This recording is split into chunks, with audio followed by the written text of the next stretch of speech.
नमस्कार, आप देख रहे हैं न्यूज नेशन का डिजिटल प्लेटफॉर्म और मैं हूं आपके साथ सचिन दुबे। आज एक बार फिर से बात बिहार की सियासत की, बिहार के नेताओं की, बिहार के उन पार्टियों की जिन्होंने कई साल तक बिहार पर राज किया है।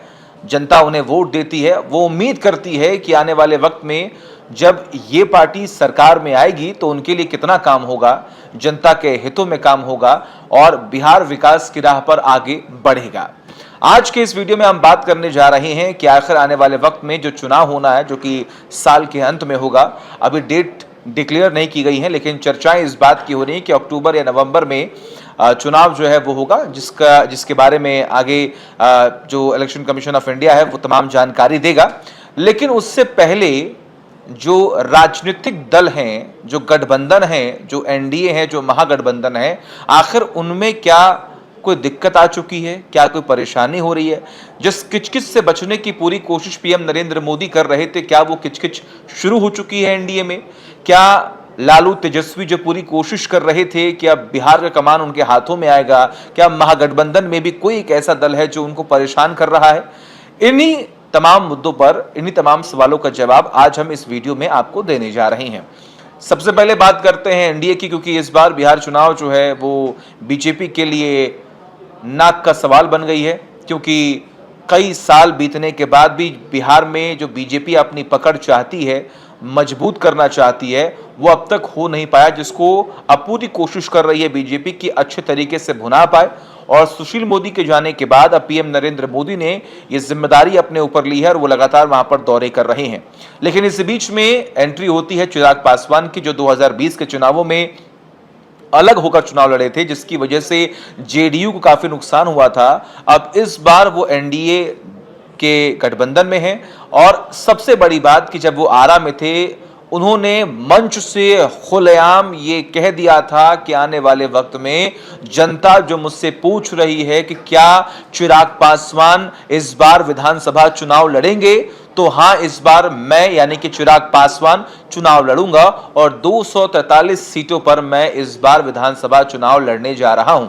अब सोचिए कि बिहार में 243 सीटें हैं, जिसमें से 101, 102 जेडीयू के पास जाने वाली है, बीजेपी के पास 101, 102 और जेडीयू के पास 102 और 103 सीटें। और जो बची हुई सीटें हैं, उन सीटों की अगर हम बात करें तो वो 40 सीटें या 42 सीटें डिवाइड होनी है 3 पार्टियों में। जी हां, जिसमें चिराग पासवान की पार्टी शामिल है, जिसमें जीतनराम मांझी की पार्टी शामिल है, जिसमें उपेंद्र कुशवाहा की पार्टी शामिल है, जो पहले नीतीश कुमार के साथ थे और वो उनसे अलग होकर उन्होंने अपनी एक नई पार्टी बना ली। हालांकि वो भी एनडीए में ही है, लेकिन अब आने वाले वक्त में क्या होगा, इसी सीट शेयरिंग को लेकर तमाम चर्चाएं जो हैं वो लगातार बढ़ती हुई दिखाई दे रही हैं। अब सवाल एक और सवाल यह कि चिराग पासवान ने जो ये कहा कि मैं इस बार 243 सीटों पर चुनाव लड़ूंगा, उसके बाद जीतनराम मांझी की तरफ से एक स्टेटमेंट सामने आया। उन्होंने कहा कि जिसके पास ताकत होती है, जिसके पास पावर होती है, जिसकी पहचान होती है, वो बार बार ये दिखाता नहीं है, बार बार ये गाता नहीं है। उन्होंने बिना नाम लिए ये संकेत दिया और निशाना साधने की भी कोशिश की। किस पर? चिराग पासवान पर ऐसी अटकलें हैं, ऐसी बातें कही जा रही हैं। वहीं दूसरी तरफ अगर हम देखें तो इस बात का भी जिक्र हो रहा है कि चिराग पासवान जो शायद सीएम बनने की चाह रखे हुए हैं, इसीलिए जो 2024 के लोकसभा चुनावों में एक अच्छा रिजल्ट उनको मिला, उन्होंने जितनी भी सीटों पर चुनाव लड़ा वो सीटें उनके खाते में आई तो उनका कद बढ़ा और उस कद के बढ़ने के बाद जो उनका कॉन्फिडेंस लेवल है वो किस तरीके से हाई हुआ और उसके बाद तमाम स्टेटमेंट्स जो हैं वो लगातार सामने आ रहे हैं। हालांकि अब देखना होगा आने वाले वक्त में क्या होता है। लेकिन वहीं दूसरी तरफ अगर हम बात करें तो महागठबंधन में भी अंतरकलह की खबरें जो हैं वो लगातार सामने आ रही हैं। अटकलें क्या लगाई जा रही है, पहले इस पर हम बात करते हैं। महागठबंधन में कांग्रेस है, सीपीआईएम है और सबसे बड़ी बात की सीपीआई की तरफ से भी इस बात का जिक्र कर दिया गया है कि हम अलग अलग जगहों पर जाकर रैली करेंगे, सम्मेलन करेंगे और 40 से 50 सीटें मेरे ख्याल से उनकी तरफ से डिमांड जो है वो की जा रही है। वहीं कांग्रेस की तरफ से हम देखें तो राहुल गांधी बिहार दौरे पर जो है वो जा रहे हैं।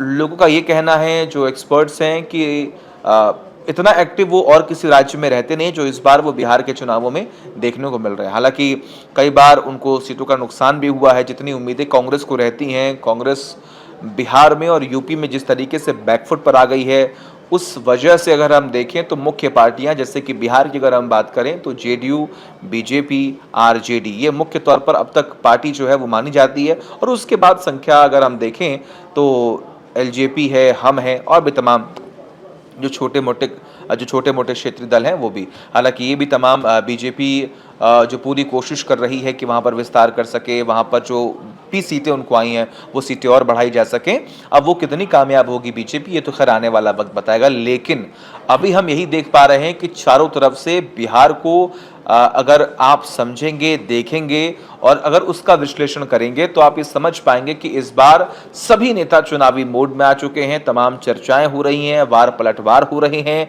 नीतीश कुमार को लेकर भी चर्चाएं इस बात की थी कि क्या आने वाले वक्त में क्या नीतीश कुमार को सत्ता से हटा दिया जाएगा या फिर आने वाले वक्त में इस बार जो चुनाव होगा क्या वो उसके चेहरे नीतीश कुमार होंगे। ये तमाम अटकलें अब तक लगाई जा रही थी। लेकिन इन सब से इतर कई ऐसे बड़े नेता हैं बीजेपी की तरफ से जिन्होंने साफ तौर पर इस बात का जिक्र किया कि नहीं, आने वाले वक्त में हम नीतीश कुमार के चेहरे पर ही चुनाव लड़ेंगे। अब नीतीश कुमार को लेकर एक चर्चा और चल रही है कि नीतीश कुमार जैसा नेता बिहार में हुआ ही नहीं। वजह ये क्योंकि अगर उनके पास सीट कम है तो क्या हुआ, मुख्यमंत्री के कुर्सी पर काबिज होंगे तो वो सिर्फ नीतीश कुमार होंगे और यह काबिलियत उनमें है जिसकी तारीफ कई लोग करते हैं।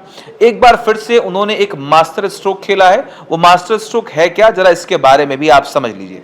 वो मास्टर स्ट्रोक है लैंड अलॉटमेंट। जी हां, जो लैंड अलॉटमेंट स्कीम है, जरा इसके बारे में मैं आपको समझा दूं कि ये पहले भी लागू हो चुका है बिहार में, जो 2007 में शुरू हुआ था और 2010 में इसे बंद कर दिया गया था। इसमें होता क्या है कि जो सरकारी जमीन है उसमें जो बटाइयेदार होते हैं, जिनके पास भूमि नहीं होती है किसानी करने के लिए, खेती करने के लिए, उनको गवर्नमेंट मौका देती है कि आप यहां पर आकर खेती कीजिए और उसमें भी सहयोग करती है गवर्नमेंट कि अगर आपको पैसे की जरूरत है तो हम आपको पैसे देंगे।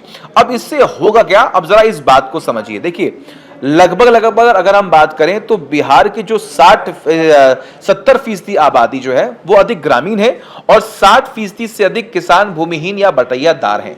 और अगर ये मास्टर स्ट्रोक साबित होता है तो इससे फायदा इन्हीं किसानों का होगा। अब इससे एक और बात समझिए कि बिहार में दलित लगभग 16% है और ईबीसी लगभग 30%, जो कि सबसे महत्वपूर्ण मतदाता समूह है जिसका लाभ जेडीयू को मिलेगा। और जेडीयू अगर इसमें कामयाब होती है तो जो जेडीयू ने नुकसान सहा है पिछले के चुनावों में, चाहे वो 2015 हो चाहे वो 20 हो, क्योंकि ग्राफ अगर आप देखेंगे तो आंकड़ा गिरता गया है।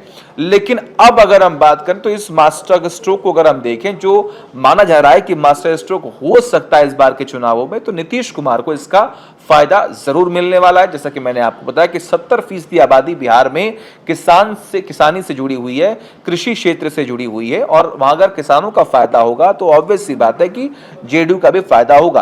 क्योंकि नीतीश कुमार को जब सत्ता में जगह मिली, जब वो सत्ता में आए, उस वक्त बिहार की स्थिति जो थी उससे कहीं गुना ज्यादा बेहतर अभी बिहार की स्थिति है। लेकिन अगर आप कंपेयर करेंगे और किसी स्टेट से तो कई सारी खामियां जो है वो सामने आती हैं। जैसे बेरोजगारी को लेकर सवाल खड़े होते हैं, जो वहां के स्थानीय लोग हैं वो कहीं और पर जाकर नौकरी करते हैं। इसके पीछे की वजह क्या है, अभी भी कहीं ना कहीं वहां पर अगर हम देखें तो जो केसेस लगातार बढ़ रहे हैं फायरिंग की और जो कत्ल वहां पर हो रहे हैं, उसको लेकर तमाम बड़े सवाल जो हैं वो खड़े किए जाते हैं। लेकिन आप इस बात को इग्नोर नहीं कर सकते कि जिस हालात में बिहार नीतीश कुमार उस वक्त सत्ता में आए थे उससे बहुत बेहतर वहाँ की सड़कें हुई हैं, बहुत बेहतर बिजली की व्यवस्था हुई है, एजुकेशन की जो तमाम पॉलिसीज थी उसमें कितना बदलाव हुआ है। इन सब का असर कहीं ना कहीं आने वाले वक्त में और आज भी देखने को मिलता है। अब सबसे बड़ी बात यहां पर है कि आने वाले वक्त में पब्लिक की तरफ से किसको कैसे मैंडेट दिया जाएगा, पब्लिक की डिमांड क्या है और खास तौर पर ये जो तमाम राजनेता हैं, जो तमाम दावे वादे कर रहे हैं, इसका फायदा पब्लिक को कितना पहुंचने वाला है, पब्लिक क्या सोचकर उन्हें वोट देगी, ये तो खैर आने वाला वक्त बताएगा। लेकिन बिहार से जुड़ी हर एक अपडेट हम आपको देंगे। बिहार इलेक्शन में क्या क्या चीजें हो रही हैं, कौन सा बड़ा नेता क्या कुछ बोल रहा है और आने वाले वक्त में क्या कुछ होने वाला है, ये तमाम चीजें हम आपको बताएंगे। देखते रहिए न्यूज नेशन डिजिटल। जहां भक्ति है हर शब्द में, कथाओं में छुपे हैं दिव्य रहस्य और ज्योतिष देता है जीवन को दिशा। धर्म से जुड़ी हर बातों को जानने के लिए हमारे चैनल स्तुति को सब्सक्राइब करें। चैनल पर जाने के लिए इस लिंक पर क्लिक करें।